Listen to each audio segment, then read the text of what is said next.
Welcome to this six presentation series that we're putting together. All of these presentations will be recorded, and we'll have them up probably by tomorrow morning for sure, US time, maybe yet today. And so this information will be presented. What we want to do is basically look at what's going on with regards to the conflict between Ukraine and Russia, and basically look at potential agricultural ramifications. At this point, you hear all kinds of stuff, a lot of rumors, sometimes truth. In terms of, I woke up this morning to a national radio broadcast that indicated that Ukraine produced a third of the wheat in the world. I've also heard that essentially Russia is banning fertilizer exports. Hungary has stopped exports.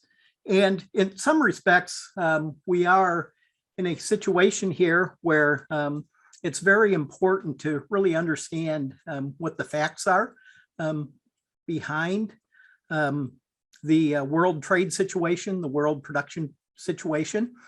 And so that's what I'm going to look at today, is basically spend some time going through and trying to get you grounded in the facts such that essentially you can make decisions based on facts. In terms of we're in a situation where decision-making is very difficult at this point in time. And so the more that we can kind of look at, okay, what are the facts behind this? I think the better off we will, taking off some of the fear and emotion that is there. And so looking at this, I think we've all been familiar with the map of Ukraine in terms of just what's going on with regards to the countries that surround us. Ukraine, in terms of some of the cities that we've been hearing about. And so certainly this map is going to be pretty important. The other thing is that this map is pretty important. I pulled this, and this is a map of as of March 6th that kind of gives an indication in terms of what areas are held by Russia and just where there is fighting. Certainly, I think this is going to be very important as we move forward into the production year. We're going to show you some maps with regards to where some of the major production occurs. We're also going to spend some time just looking at the relative importance of both Russia and Ukraine with regards to the export business. And we will spend time looking at both the crop side and the livestock side. One of the maps here that we have, and in some respects, we're seeing a lot more conflict around the Black Sea region. And in some respects, this is kind of the lifeblood of the export markets from Ukraine. In terms of, we have the seaports on the map here, and certainly I'm not going to pronounce those, but essentially if you kind of look at the map, you can kind of see the size of those. There's also some river ports. Kiev isn't on this map, and so that's a little up further up the river there. And so I think we're familiar where that is, but it gives an indication of the river ports and the seaports. The ones in orange are smaller seaports. The ones in blue are medium-sized seaports, and then the green ones are large ports. And certainly as the conflict continues, it's going to be very important with regards to the damage that could occur on these seaports in terms of how quickly the trade could go back to normal after hostilities cease.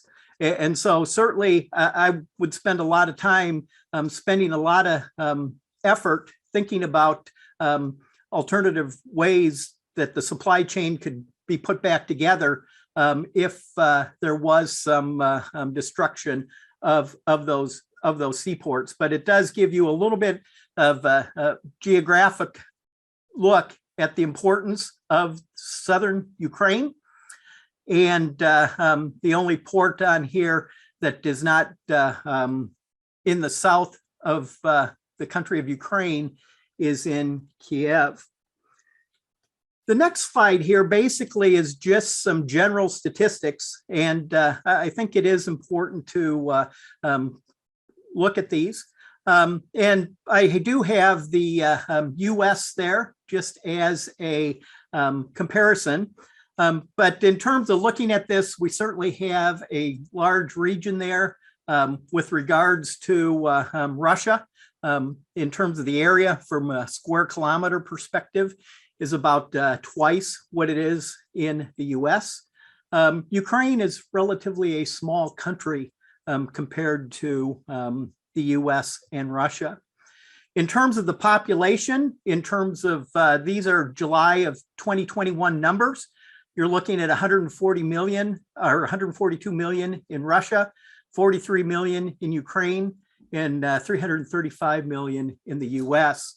In terms of the importance of this, in terms of as you talk about 2 million refugees fleeing Ukraine into other countries, essentially, if you would take 2 divided by 40, essentially that would roughly be about 5% of the country. And so as you hear refugees in those statistics, I think it's pretty important to have this 40 million in your mind to give an indication of just how large that is. Population density in terms of Ukraine is about twice as population persons per square mile or per square kilometer than in the US. In terms of real GDP per capita, again, you can see that the GDP per person in Ukraine is about half what it is in Russia. In terms of the relative importance of agriculture, from a GDP perspective, it's almost an eighth of the Ukrainian economy, about 5% of the Russian economy, and about 1% of the US economy. From a labor perspective, Russia actually has a bigger share of their labor in agriculture. Then we have essentially S&P ratings to kind of give the relative safety of the country. These are kind of obviously before the conflict, and essentially they're probably about 4 or 5 years out of date based on the CIA World Factbook source. Military expenditures, you have the percentage, and then you have the age of median age of the population. You can see that there's not a lot of difference between Russia and Ukraine. And then you have the life expectancy of men and women at birth. And then you have the fertility rate. And so you can see that the fertility rate is a little bit less. In terms of thinking long-term, certainly there's some aspects there. And this is information from the UN World Population Prospects done in 2019.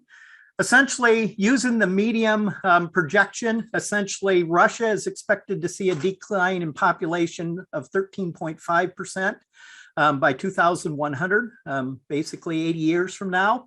And essentially, Ukraine, using those projections, is expected to see a population decline by about 44%. And so certainly those can have some geopolitical consequences in terms of the age structure of the population. Certainly when you're seeing a decline in population, that will have ramifications for just what the age structure is going to be for that population. The next thing I think that's important to look at is just what is the arable land. And so essentially looking at this, these are in hectares. If you want to put it in acres, just multiply the hectares by 2.5 times. But essentially in terms of the arable land of Ukraine is kind of in that 30 to 35 million hectare range. In terms of Russia, their arable land, their production agricultural land is kind of in that 120 to 125 range. And the US is roughly 160 million hectares. And so if you want to look at the global rank with regards to the amount of arable land. Essentially, you see that the US is number 1, Russia is number 3, Ukraine is number 8. And if you look at the total percentage of arable land using the most recent numbers from 2019, essentially you see 11.4% for the US, 8.8% for Russia, and Ukraine at 2.4%. Again, as you interpret these graphs, essentially the one on the left with regards to hectares, essentially you can read those numbers directly, and so they don't stack. Whereas the percentage of the world area does stack. And so I will use this kind of in a number of graphs just to give you what's going on. And so on the left-hand graph, when I do these two graphs, you can read those numbers directly off. And then the percentage of world area, those will just stack on each other such that they end up for 100. The gray will always be the rest of the world. The big area of concern for most individuals when they think of the conflict is essentially where wheat production is and what is the impact with regards to the wheat market. Certainly, the Black Sea region has been referred to as the place where in the world the wheat price is set. And so conflict in that area certainly can have major aspects. I pulled these graphs here from the Foreign Ag Service of USDA. And in some respects, the darker the green is where the production area is. And so as you look at, for example, the conflict and who controls the land and where the fighting is, essentially, this can give you an indication of where the country and where wheat production is going to be affected. And so in terms of wheat production, it's going to be kind of in that eastern region of Ukraine. And then it is kind of around the Odessa range and then kind of going up with the border of Moldova. And so as supply chains are disrupted with regards to fertilizer, with regards to fuel, those kind of regions, if those supply chains are affected the most, that's going to affect the wheat production. In terms of looking at this from a Russian perspective, in terms of where that wheat is produced, again, it's very much around Ukraine and in the central, and that's the total wheat production. Again, using the maps from USDA, you have the winter wheat production. Most of the winter wheat production is going to be produced kind of in that Ukraine, around that Ukraine border, around that Black Sea region. And so much of that Russian production kind of just hooks on to the Ukrainian type production. This is a little bit different than the spring wheat areas, where that is going to be much further west with regards to the geography there. And so, again, I think these maps help provide a little bit of an indication with regards to what is going on. Again, I'm going to go over these graphs fairly quickly. You can study them and kind of look at these over time. But essentially, I started all these graphs in 1992, which essentially was the period of time where the Soviet Union dissolved, and we started with different countries. And so you can kind of see the progression with regards to Ukraine. Certainly the production has increased from the mid-1990s into the 2020 range. You can see that the US production has actually decreased over that period of time. And you can see that Russia, their production exploded very, very much so, especially after kind of that 2010 period forward. The increase in wheat production in Russia has been quite immense. In terms of looking at this with regards to the rank of wheat production, Russia is number 3, the US is number 4, and the Ukraine is number 8. In terms of the amount, if you want to look at the yellow and red lines, essentially Ukraine produces 3.3% of the world's wheat production. And so again, it's not 33%, it's 3.3% according to 2020 numbers. And so that's kind of where Ukraine is with regards to the share of global production. Russia is 11.3% of global production. One of the things you end up seeing there is that the red line is getting wider. And so certainly Russia has really increased its global wheat production. The next thing I think that's very important to think about is the Russian wheat export.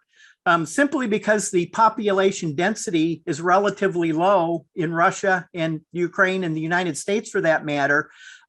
Basically what this means is many times we're producing for the world market. And so while the production of wheat is relatively small, because of the smaller population, the consumption of wheat is not as large from a world perspective. In terms of looking at this, probably the big thing is that U.S. has gradually lost wheat exports to the world. Kind of looking at about 27 million metric tons in 2020.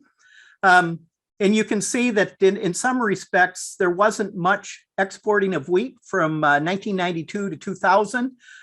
Russia took off and has really increased dramatically since then. And even Ukraine, the amount of wheat exported since 2010 has really increased. You can see those numbers with regards to the share of world production. Using 2020 numbers, Russia is the #1 wheat exporter. The United States is the #2 wheat exporter, and Ukraine is the #5 wheat exporter. This next graph basically is looking at flour. One of the things that I was concerned about is, are wheat exports going on other than the raw commodity? And while there is some global wheat flour trade, most of it, and the important aspect for the US, Ukraine, and Russia is the fact that the exports on wheat flour are relatively insignificant. And if you look at where they are from a world perspective, Russia's #11, Ukraine is #15, the United States is #9. And so what this means is, as you think about this, essentially you're looking at the aspects of the world wheat perspective. There is a question in terms of how did I get the wheat information from FAO Stat? Essentially what I ended up doing is just pulling off the trade data on FAO Stat, and then essentially I pulled the world down with each of the countries and then just did the calculations to do that perspective. And this is the export reporter as opposed to the import reporter. And so hopefully that helps, Caitlin. In terms of the next thing that I ended up doing is essentially looking at this. And again, this is going to be from the export reporter. And most of the time when you add up the world numbers from the import and the export perspective, most of the time they're very close with regards to that. And so that's one of the things that I do check to make sure that they're very close. But this graph here basically shows from a Ukraine export perspective where we are in terms of 2020. And then I look at 2019, 18, 17. And these are the countries that are essentially Ukrainian wheat is ending up into these different countries. In terms of Egypt, basically in 2020, they ended up purchasing 3 million metric tons. Indonesia, 2.7. And so you can go down those numbers. In terms of looking at this, in terms of these are the countries that if the Ukrainian wheat exports would be shut off, these are some of the countries that would have a bigger respect. In terms of looking at this, in terms of you will see some variability in here, just as you would expect in terms of in some years it's high. Bangladesh and Pakistan kind of move around. Egypt has been a fairly consistent buyer. Indonesia has been a fairly consistent buyer with regards to that. I also pulled the numbers from Russia wheat exports, simply if the currency was hurt, such that essentially the mechanism of being paid, if that was affected. These are some of the countries that tend to purchase a significant amount of wheat from Russia. Again, you see Egypt is very important for both Ukraine and Russia. You have Turkey, and then those are the two major importers of Russian wheat. And then you have Bangladesh, Azerbaijan, Sudan, Pakistan. And so again, these are some of the countries that will be more affected if that wheat market does affect that. In terms of maybe to summarize, and this kind of gives an overall production. Again, these are FAO stat numbers. Essentially, the production of Russian wheat in 2020 was 85.9 million metric tons. Ukraine was 24.9 million metric tons. You see the percentage of global production, then you see the exports. Again, 37.3 million metric tons, 18.1 million metric tons. In terms of, then I calculated this as basically downloading all of this from an exporter perspective. What was the world exports? And so Russia basically has 18.9% of global exports, and Ukraine in 2020 had 9.1%. The other thing that I do, and you have to be a little bit careful with this simply because exports can cross years, but in terms of looking at these numbers, roughly Russia exports about 40% of the wheat produced, and Ukraine ends up exporting about 73%. And so in terms of the largest impact of the conflict is going to be in the wheat market. And I think you've seen that with regards to what's been going on with wheat price on the futures market in the US. Again, if you add Russia and Ukrainian production together, they produce about 15% of the world's wheat in 2020, and they exported 28%. And then what I ended up doing is just adding Russian and Ukrainian exports together. And so those two countries, Egypt purchased 11.3 million metric tons, Turkey 9 million metric tons, Bangladesh 3.5 million metric tons, Indonesia 2.7, and Pakistan 2.4. And so if the wheat trade became very disruptive, those are some of the countries that may need to go elsewhere in order to find their needs. The next thing we're going to move into is basically with regards to corn production or maize production. In terms of one of the things you see, at least in Ukraine, that essentially corn production moves up to the north and the west from the wheat production. And so essentially you see more corn production. And so as the conflict, if it does drag on such that planting may be affected, these are the regions where the corn crop is usually growing. And certainly, given that it's in the northern hemisphere, within the next 2 to 3 months, obviously, the corn crop will be going into the ground. If you look at it from a Russian perspective with regards to where their corn is produced, again, these are FAS USDA maps. You can kind of look at the major and minor corn production region. Again, a lot of the corn production borders that Ukrainian region. And so again, it is kind of very much tied together with regards to where that corn production comes from. Looking at the corn production, you can see that Ukraine and Russia, from a production perspective, are much less important with regards to the corn market. In terms of, you see that from a production perspective, the US is number 1, Ukraine is number 5, Russia is number 10. And essentially, One of the things, though, that you can end up seeing is since about 2010, corn production in Ukraine has increased, and in some respects, the global rank has actually increased from that. In terms of looking at this, Russia produces roughly 1.2% of the globe's corn, and Ukraine basically is 2.6% of the world's corn. And so again, if you think about the corn crop or Ukraine completely going off market for 2020, that gives you a little bit of an indication of what those production impacts could end up being.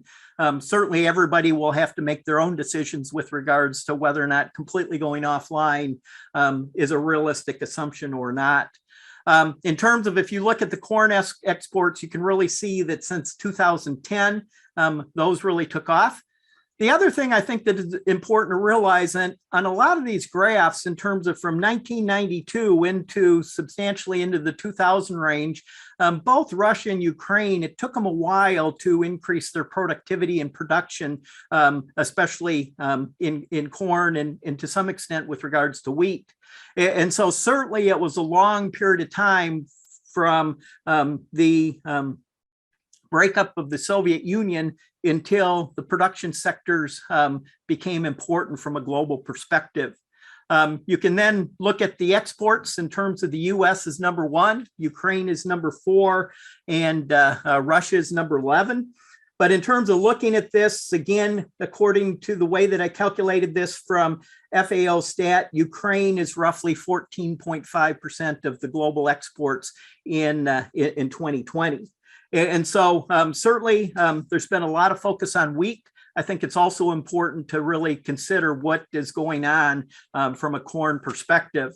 In terms of the major destination of the corn exports, China is 7.7 million metric tons. The Netherlands is right at 3, Egypt 2.9, and you can kind of go down. And again, you can kind of look across this, but certainly China has been a growing importer of Ukrainian corn. I'm not producing this for Russia simply because the amount of exports there is quite a bit lower. In terms of looking at the corn side, you see the production.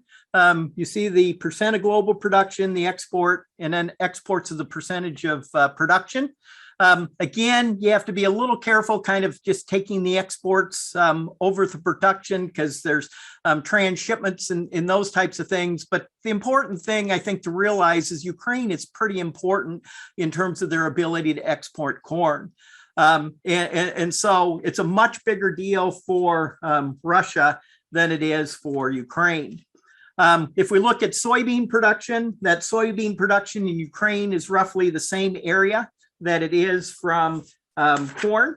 And then the same type of thing from a Russian perspective, but again, there's a lot less corn production or a lot less soybean production going on.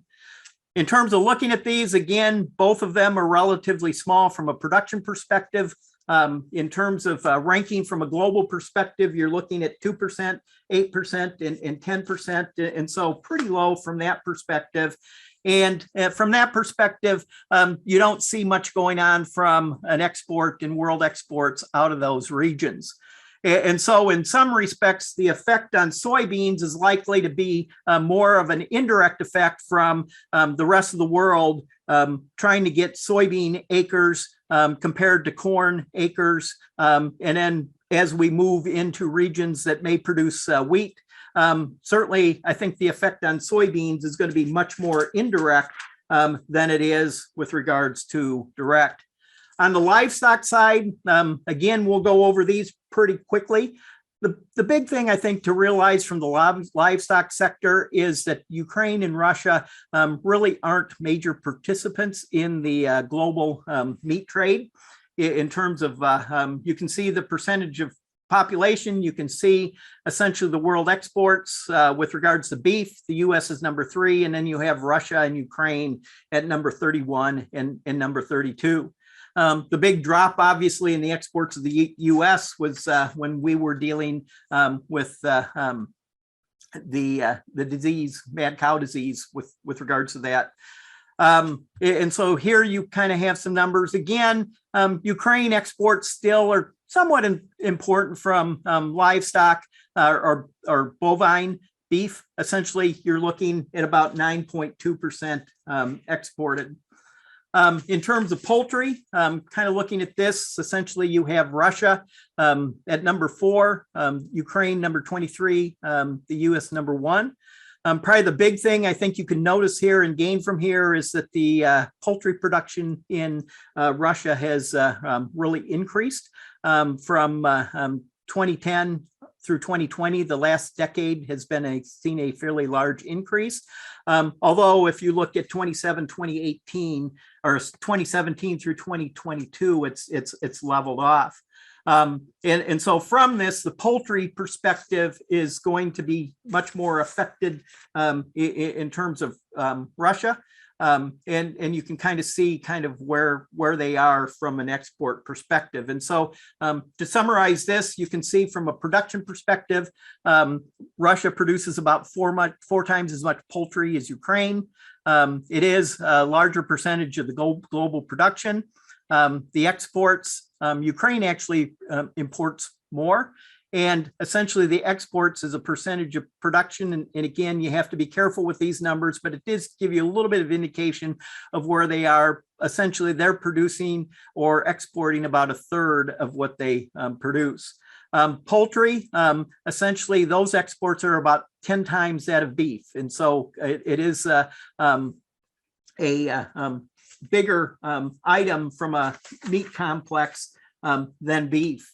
If we look at pork, again, one of the things you'll see here is that Russia has recently expanded its pork production quite substantially. In terms of the US is number 2, Russia is number 6, and Ukraine is number 23, looking at that. From an export perspective, you can see that Russia is moving into the export market of pork.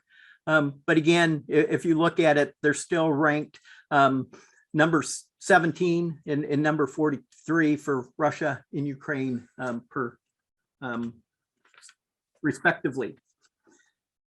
And so to summarize this, again, you can see the exports in terms of tons.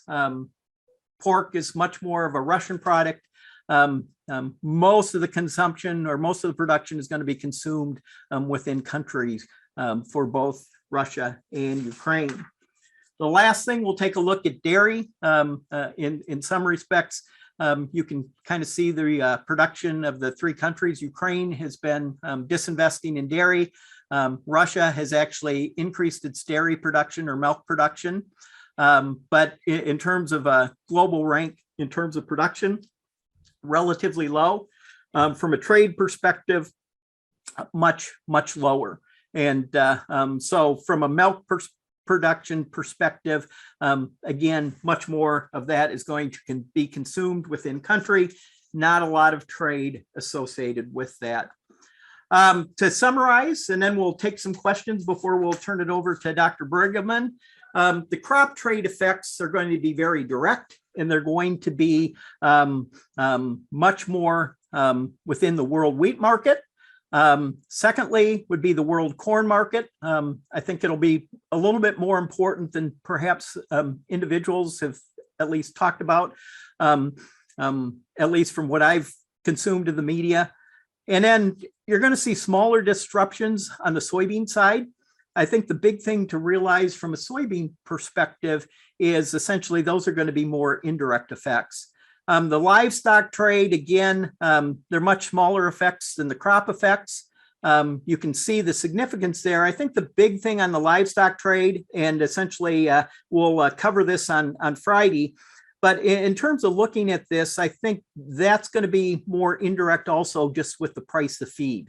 In terms of are there, with the run up in wheat, with the run up in corn, and some indirect effects on the soybean side, essentially what is that going to do to diets? And so those are going to be more of a price effect and cost of input into the poultry, pork, beef, and dairy sectors.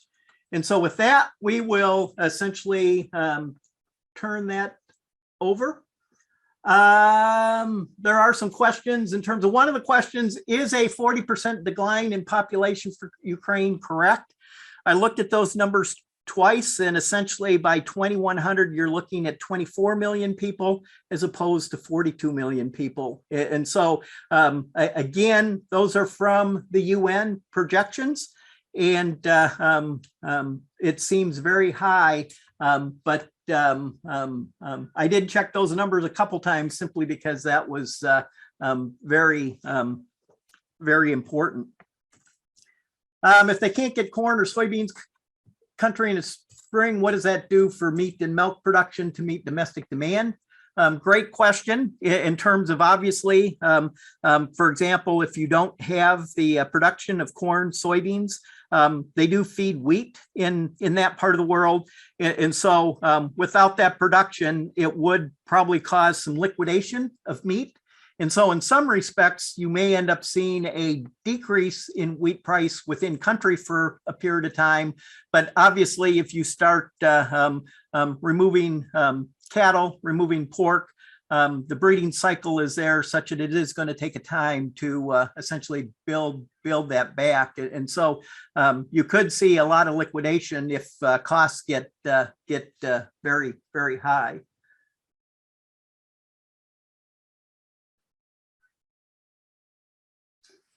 I did not look at sunflowers, and so Mike's question or comment there is Russia and Ukraine are two of the largest producers of sunflowers in the world at about 50 million metric tons. Certainly replacing that output will require a lot of alternative crop production for oils and feed in the world. And certainly I would not dispute that statement with regards to the fact that those that are consumers or demanders of sunflower oil certainly will see some ramifications if those markets close. Good comment. Essentially, Claire indicates essentially there's an outlook in the February 2020 by U.S.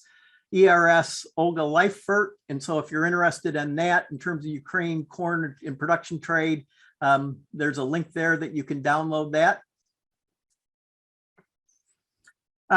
In terms of the huge piles of wheat and corn stored throughout Kansas, we will let Dan O'Brien touch that question on Friday in terms of he spends much more time thinking about what the stocks are with regards to Kansas. And so, Joe, if you want to stay tuned to that, Dan will address that on Friday. And Dan also is going to help out on the sunflower issue. And so I appreciate that, Dan.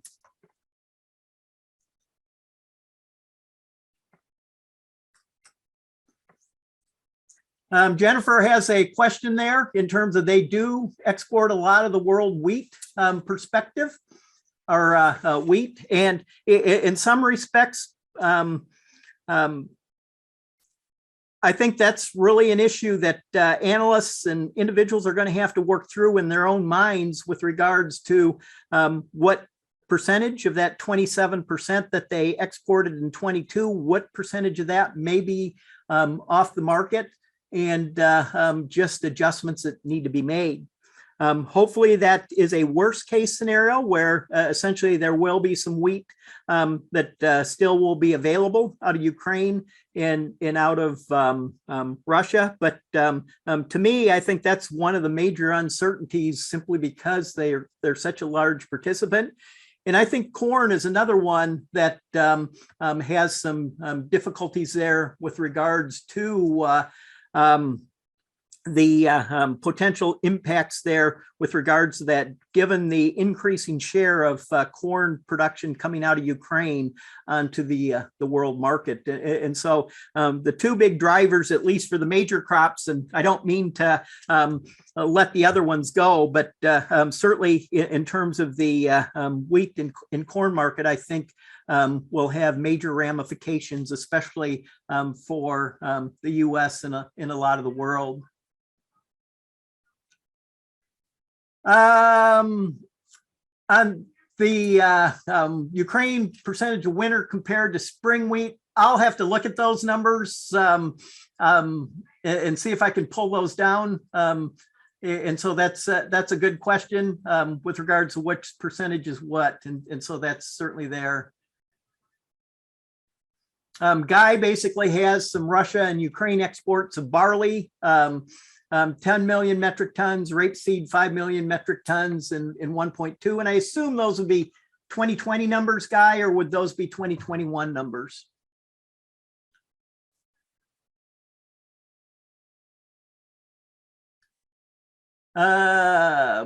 Let's see. Why is the wheat basis so wide? We will punt that one also to Dan O'Brien. And so hopefully Dan is taking that. Dan spends a lot more time looking at the price side of the market than I do. And so I think I will let that question, Louise, go to Dan. I think he will give you a better answer.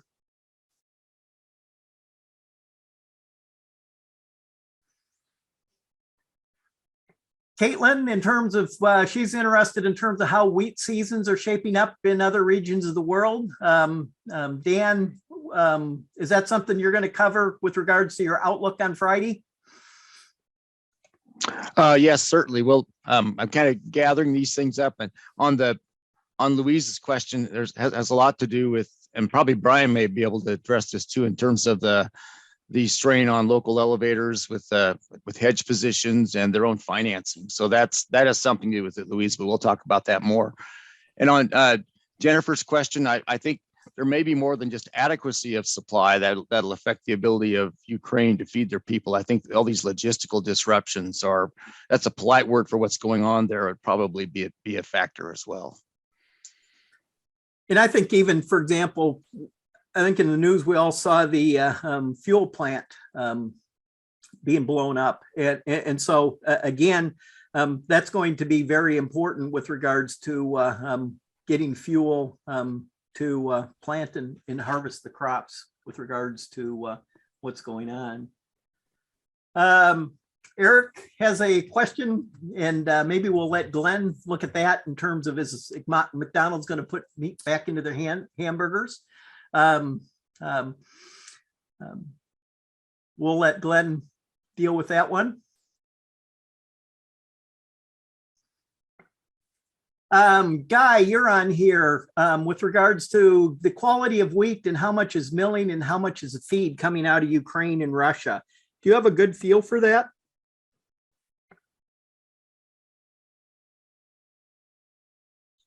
Guy, I just bumped you up. You should be able to unmute and talk. Yeah, look, quality coming out of Ukraine has historically gotten quite a bit better over the last 15 years. Most of that, though, goes into cheapest wheat markets, which is milling for flatbreads, and not necessarily your higher proteins, but it's mid-range, lower protein type markets that's going into, i.e. North Africa, Middle East, those sort of markets that are probably less concerned about the protein. The one that's probably more sensitive to protein is their exports to China. And I guess the one question is how much the Black Sea will basically be blockaded off, but Russia has the capacity to export wheat to China or grain to China. And in the wake of the Olympics, Putin met with Xi, and they came to an arrangement not only on energy, but grain as well. So the question is how much of that is going to go direct Russia to China and then substitute for other origins, i.e. such as the US into the China imports. And that's harder to track if it goes by rail. And Guy, this is Dan O'Brien. Most of the wheat, am I wrong in thinking that most of the wheat that's coming out of Ukraine is mainly comparable to like hard red in our area and less so the spring wheat? Probably. I'm not exactly sure on that, but yeah, I'd say it's probably more like hard red. Yeah, your mid-range or lower protein type of wheat, correct. I can essentially, I realize that these are on my figures, and so if you want to go back, sorry about this, giving everybody a headache looking at my slides. But in terms of looking at the wheat in terms of the spring wheat production from at least the 5-year average, and I think this is a 5-year average, 2015 to 2019 on the map, you see that the average production for spring wheat is 21 million metric tons. And you see that the Russian winter wheat is 51.8 million metric tons. And so again, roughly 2/7 is spring wheat and 5/7 would be winter wheat. And so hopefully that gives an answer to one of the questions. The other thing I don't think we've addressed well is what percentage of that wheat would be fed to livestock? Any ideas on that, Guy or Dan? Well, in the last few years, a bigger percentage of that, given the wheat corn price ratio, but I'd say today a declining portion of that would be fed to livestock, and most of the livestock feeding would occur in China, or sorry, in Russia or in the Ukraine. But I think it's a declining percentage of that, particularly given current price relationships. That said, Russia particularly has kept the domestic price of wheat artificially low with the export tax that they've put on. So I haven't seen the exact breakdown, but let me see if I can find that. The next question is Kazakhstan wheat. Can that make up the shortfalls? And does Kazakhstan, I'll have to look and I'll see if I can look up these numbers when Brian is. Kazakhstan, I think, is like the 8th largest wheat exporter. And when I did the calcs for Ukraine, Russia, I put Kazakhstan in that because that trade flow goes through Russia or direct to China. So I put that Ukraine, Kazakhstan, and Russia all in the same exportable surplus basket, tributary to the Black Sea or to those immediate markets. But that was my understanding as well, is that Kazakhstan is a sizable exporter, but hasn't been so much on the broader world stage. They're going to these countries that are nearby them. I will be around, but I think let's jump to Dr. Bergman's presentation. And so I've shut my share off. And so I think Brian can get his presentation ready to go. But again, we'll be on and so we can continue to have this discussion after Dr. Bergman is finished. Thanks for your participation and your attention.